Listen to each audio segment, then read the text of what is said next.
more thing before we go tonight.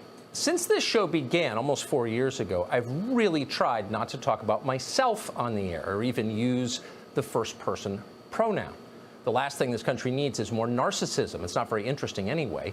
People who use the word I a lot tend to bore everyone but themselves.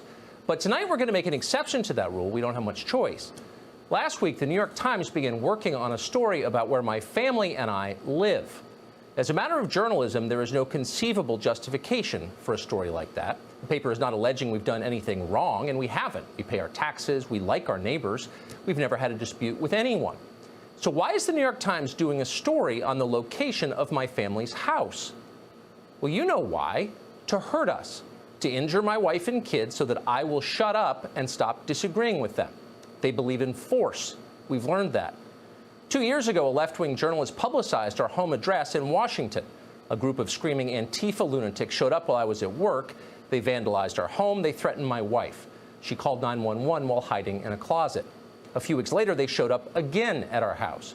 For the next year, they sent letters to our home threatening to kill us.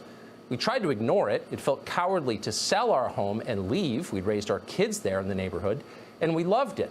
But in the end, that's what we did. We have 4 children. It just wasn't worth it. But the New York Times followed us.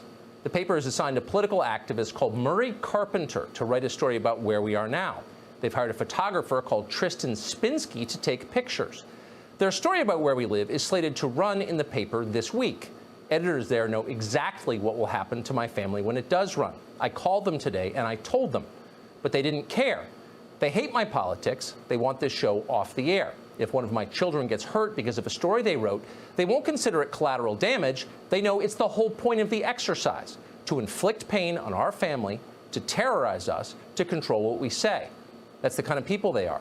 They'll deny this, of course. They'll claim it's just journalism, just the facts. Really? So how would Murray Carpenter and his photographer Tristan Spinsky feel if we told you where they live, if we put pictures of their homes on the air? What if we publicized the home address of every one of the soulless robot editors at the New York Times who assigned and managed this incitement to violence against my family? What about the media editor, Jim Windolf?